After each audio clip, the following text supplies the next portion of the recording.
These three wonderful young women, they put out a proposal for the state, and they were under strict orders that this is just a student project, not an actual proposal, because it was that significant and legit. There's some really smart kids out there. Welcome to Herrimanology, the official podcast to keep up with Herriman City. We'll take you inside the city, explore the latest news and updates, show you how your government operates, and discuss the issues that affect us all. Now, here are your hosts talking all things Herriman on Herrimanology. All right, welcome to Herrimanology. It is Thursday, August 13th. We missed our podcast last week. I'm sorry, it was just one of those weeks we just didn't have time. And we really didn't have time this week either, but we made it happen. Yeah, it's been busy. There's been a lot going on. This week. City Councilmember Teddy Hodges joining today. How are you? Hey, how are you guys? This is always a pleasure. I think the mayor's been kind of bogarting this a little bit. Yeah, he's been hogging it a little bit. Yeah, so we have to kick him out today and get you in. Let's start with some things that have happened this week. Monday, we wanted to hit Safety Fest. Yeah. That was a really cool event. So if you've been around for a while, you may remember the Pedal Palooza, which became the Health and Safety Palooza, and all that was kind of reimagined and moved in the calendar to Safety Fest. Yeah, this program has developed from giving away some bike helmets and a little community fair with some pop-up tents at the Pedalpalooza to a massive city event to where we have police, fire, community. We have the farmers market. We had a car show. It was impressive, and it was a similar police activity of what we do at Towne Days with the dog and the trucks and talking with police. But one cute little caveat was we got to dunk some officers. We had a dunk booth, and it was pretty cold. I mean, it wasn't warm, but it wasn't cold. But it was impressive to see. So if I remember right, it was Chief Straumberg and Sergeant Lopez. That's correct. That just got dunked over and over. They were like wet dogs coming out of that water, and I know that water's not warm because it's just hose water. So and it was raining too. Yeah, to make it that much better. Yes, it was fun. Great time, good turnout. It was awesome. So hopefully we'll do that again. Yeah, and lots of information. It's honestly about health and safety still. We gave away a lot of bike helmets and a lot of bikes on the raffle. Lots of food was had. It was just a good time all around, just like any city event. So, and it was part of our Summerfest series. So, yeah, I think we got one more. Yeah, one more. The Inflatable Dash. Yeah, that's coming up next month. There's a funny video we posted about that yesterday. Yep. I didn't know about it until it was posted. I was cracking up. So it's good. Go check that out, Facebook and Instagram. Tuesday we had a city council meeting. Now, normally those happen on Wednesdays, right? Yep. But this time it was on Tuesday because Wednesday we had a Truth-in-Taxation property tax public hearing. We'll get to that in a minute. Yeah. But there were several things from the city council meeting we wanted to hit. First, a couple of recognitions. One was for the Grand Marshal for the Fort Herriman Towne Days parade. Military veteran Joe Miller grew up here and has spent really his entire life here. Yeah, it was impressive to see how long he's been here. He attended the first school that was out here that's down the street. His whole life has been in this Herriman area, and so we recognize him during the parade, and he's the Grand Marshal, gets to be the first citizen in the parade, and he waves to everybody. It's great. But it's also great to come back and recognize them for that. People wonder, who is that? And then we get to highlight them. So it's good. And he served in the Vietnam War, got 2 Bronze Stars for serving in the 101st Airborne. Yep. I should say for his service in the 101st Airborne. So that was a nice moment to recognize Joe. And also some DECA students from Herriman High School. Really impressive project. Yeah, their teacher is amazing too. She told the whole story, which painted a really clear picture. So go back and watch that for sure. These three wonderful young women, they were sophomores. They're juniors now coming in, I believe, and they get to work on a city project and a city event. So, but they put out a proposal for the state, and they were under strict orders that this is just a student project, not an actual proposal, because it was that significant and legit. So so Livy Hansen, Isla Homer, and Jessica Smiley, they had I'll try to summarize, but they had several options. They chose one from the state of Utah as a project to work on, which ended up being the hardest one of all the options. and they basically worked with various state agencies to figure out the viability of converting the state prison over to solar power, and they were working with various groups to try to figure out a realistic budget and technological ways to do that using the state's EV battery or former EV batteries in a way to be able to store the solar energy for the facility. And their teacher was saying that the state often uses these DECA projects as kind of a starting point for future projects that they kind of have on their long-term radar. Yep. But this one was so well done, they were worried about the presentation coming across as a legitimate project for right now. So they had to give a disclaimer at the beginning of their presentation. This is just for student work. Yeah. Maybe the state will use it. But it was really, really impressive. And they ended up getting first prize at nationals. International conference, and I think it was in Georgia. So. Yeah. So the DECA is a program you run through the high school. My wife taught DECA for 15 years and was the advisor there. So you have citizens or volunteers to go and judge these kids. And a lot of them are business owners, entrepreneurs, so they kind of know what they're doing when they're talking to these children. But sometimes these kids end up being their best employees, honestly, or the future employees that they want to hire. So it's a wonderful program. Lots of hospitality, entertainment, other business accolades there come out of DECA. There's some really smart kids out there. Yeah. Another thing the city council meeting had was just a rezone from a commercial zone to a different type of commercial zone. This is for a property on Herriman Boulevard. Correct, yeah. And every time we get a rezone, we always want to look at it, especially when it's commercial, because we are preserving our commercial space. We want to make sure it's a neighborhood fit and kind of what we want there. And this semi-proposed project, they needed to change the zoning to fit what they wanted. Small neighborhood commercial, it's called a commercial flex zone. So smaller spaces, it's kind of more like incubator space for small businesses. Retail, light commercial, industrial stuff like wood shops or stuff, getting out of your garage, getting out of your backyard into these commercial spaces. So it sounds like there's a lot of demand for places like that in our city. So this is one of the first spots to have that zone. Yeah. A new tool that I want to say was created last year sometime, maybe the year before. I think it was when we were doing some Title X stuff. Yeah.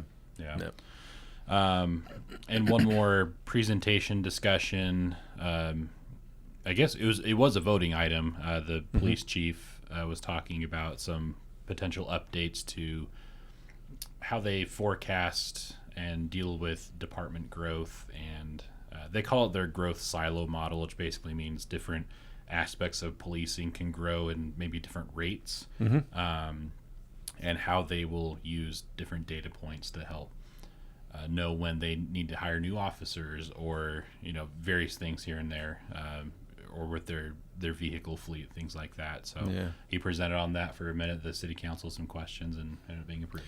Yeah, it's a lot easier to have a program and plan to hire and to grow rather than somebody knock on your door and say, "Hey, we need more money," right? And then we start asking why, and we start asking a lot of questions. Because we're very critical on when people want more money or new money.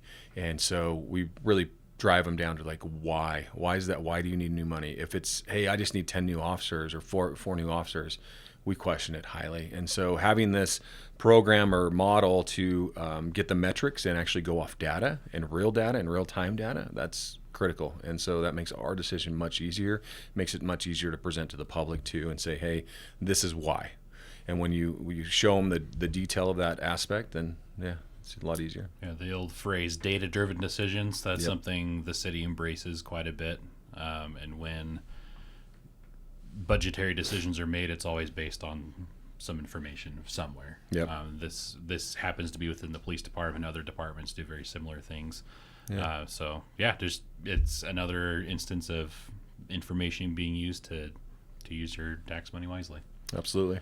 As for Wednesday's meeting, this was a Truth-in-Taxation property tax public hearing, and we won't get into all the weeds of why and when this is necessary, but basically when a taxing entity needs to raise property tax revenue we go through this truth-in-taxation process, which includes a bunch of public notices, a whole bunch of information about how much property tax would go up if it was approved, what the money would be spent toward, and a public hearing before a vote. And this has to be a standalone meeting, meaning it can't be combined with other agenda items. It has to be its own thing. So this happened on Wednesday, which is why the city council meeting happened on Tuesday.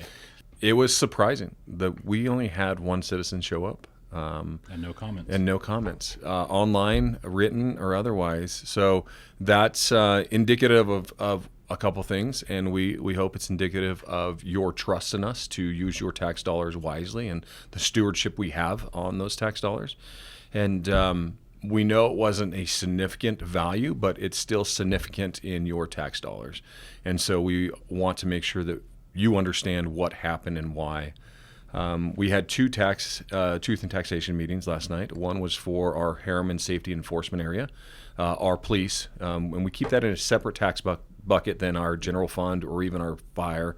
It helps us be exact on what we spend and where we spend it. And that raised by 5%, which is a total of it's about $25-ish per year for an average property value. Yeah, and the average property value I think was $650 is what the auditor, $625, $652, something like that. Yeah, on my personal property taxes it was $21.80 something cents.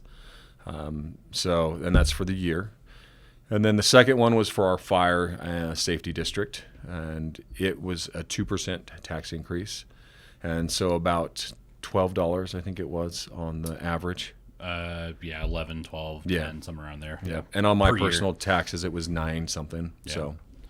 So this may be a good chance to go through just while you've been talking. I've been pulling up my own property tax bill here. I won't go through the whole thing, but some people think, and understandably, because this is just, people aren't in this every day, but Absolutely. may think that property taxes go to just the city, period. And that's not how it works. If you combined the general city tax and the police and fire tax, the Herriman City's city council controls slightly more than a quarter of the property taxes. Yeah, 25%. And the vast majority of that quarter is police or fire. The general city tax is very little. Most of the vast majority of the revenue that goes to the general city tax, meaning streets, roads, just general city operations, aside from police and fire, that comes from sales tax. Correct. And that sales tax does increase with inflation because the price of products increases with The inflation. cost, yes. So when the price of the product increases, that tax percentage stays the same, but the amount of tax that you end up paying will go up over time because the price of the product goes. It's just a multiplier.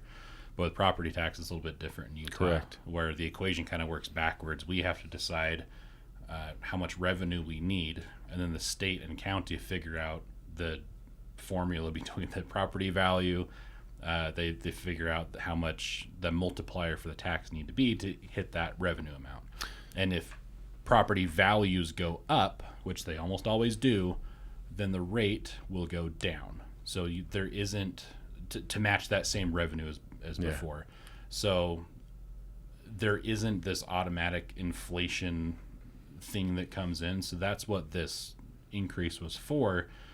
If an entity needs to offset inflation and be able to keep that purchasing power to pay the officers and firefighters and make sure they have enough vehicles, make sure someone answers the phone and responds when someone calls 911, you have to be able to keep up with the costs of that. And the way that Herriman City funds that is almost exclusively through property tax, so we have to have that revenue increase. So this is very similar to what happened last year. It'll probably happen again multiple times. There's these incremental things to keep up with inflation, and hopefully, fingers crossed, no gigantic jumps from year to year. Yeah, and that's what that growth silo model projects, is those small increments of movements, and most of it, so we're very personal heavy in police and fire. And another thing, John, like you mentioned, the cost of your house when it increases in the value of the property, it doesn't increase your property taxes. It actually reduces the multiplier because we can never get more money off our current tax rate. And so we only get new money when there's new growth. So it's a little, we also get a reduction of 45% on residential property, and that you'll see that on your tax bill. It's very clear and plain. If you guys have questions about your tax notice or your tax bill, call us, email us, talk to us. We'll help go through it, identify those line items that we can control and have say in purview to, but we also direct you to the other entities that are on your tax notice. So, and there's several. There's about 10 or 12 I different. think it's 16. 16, okay. So I'll just list these out. Hopefully people are looking at their property tax bill so you know who you're paying money to. Yep. So in all these different entities charge different amounts. The school district has a little over half or about half of your property taxes because that's where they get the revenue. They Yes. get it from almost nowhere else. Correct. Salt Lake County takes some. So I'll go through this list. Salt Lake County bond, which is basically repaying a bond that they had. Salt Lake County Library, 2 assessment collection valuation fees that helps pay for the cost of doing the valuations and the taxes. Jordan School District, there's a state school one that the state kind of administers through Jordan School District, but there are a couple of other school ones, Jordan Charter School, Jordan School Bond, 4 different technical categories that basically are education. Yep. Herriman City for the just general fund, that's about 2%, a little less than 2% of your overall bill. Yep. We'll just throw that out there. Salt Lake Valley Mosquito Abatement District, the Jordan Valley Water Conservancy District, the Jordan Basin Improvement District, which is sewer, the Central Utah Water Conservancy District, and we pay to 2 conservancy districts because Central Utah is a huge supplier of water. Including, and then they supply some of Jordan Valley's water. Mm-hmm. It's a whole thing. And then the Herriman City Fire Service Area, Herriman City Safety Enforcement Area. So those last 2 are the ones that were those increases this week.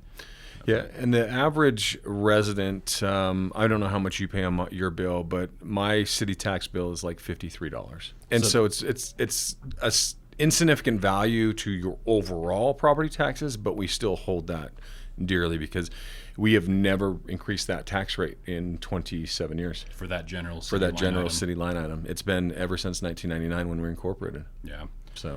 So the city controls 3 of those categories of the 16 or so that I read. The Salt Lake County Council controls some, the Jordan School District Board controls some, the Jordan Valley Water Conservancy District Board controls, like there are different boards, different groups that control all these that all make up your property tax bill. So hopefully that makes sense. It's really hard to explain just verbally in just a few minutes. I always lament that it's hard to educate people on this in under 15 minutes on how this all works. Absolutely. And we've been talking about it every year and sometimes a couple times a year. Because this is how your city functions, this is how your county functions, and that's when we're excited when we get outside funds back to us via bonds or grants, state funds, city funds, county funds. We love that because it brings more money back to us from these tax collectors. So if you haven't seen your property tax bill, go look at it. And one more little nugget here: these are technically due in November of this year. In the vast majority of cases, your mortgage lender will often pay those directly out of an escrow account. Correct. And then they'll kind of adjust your mortgage payment next year. So most people won't actually see an increase hit them until next year. That's a whole thing, and mortgage lenders figure out their own timing with that. But that's typically how it works. So technically they are due this year, but your mortgage lender almost always pays that directly, and then you kind of see that you get a notice from them and they tell you it's increased or decreased. So anyway, hopefully that was clear as mud. If you have any questions, reach out to us. Herriman.gov/property tax also has a lot of information. We even made a chart on there that shows, well, there are several visual cues on there, but do you have a link to the assessor's website where they can download their own tax form? You would have to check your email for that. Okay. They sent property owners an email, and they'll have a link to their own individual tax statement through that email. We get ours in the mail, but there's also an option to get it via digital as well. So, Yep. So herriman.gov/property-tax, and you can hopefully have some more of your questions answered if you have any. So absolutely. Anyway, that'll need to be it today. We need to send you over to Senior Bingo. Yeah, Senior Bingo, guys. If you don't know, we opened our new Herriman City Town Hall, community center now. So it used to be our city building officially there on 6,000, and I'm not sure the west one. 129, 130. 6,000 west, I don't know, it's 120 something south. It's 128, 129 south, just off of Main Street, just north of Main Street. Anyways, guys, it's our old city hall, now our community center building. That's where most of our senior projects are going. Our Senior Bingo kicks off in about 10 minutes. We're going to be there. We're going to party. You'll see some updates on that. But so, yeah. Thank you, Councilmember Hodges, for being here today. Enjoy Senior Bingo. Oh, yeah. Thank you for listening and watching. We did have a question. We're short on time, so we'll have to get back to it next week. I did respond to them via email, but anyway, thanks for listening and watching, and we will catch you next time.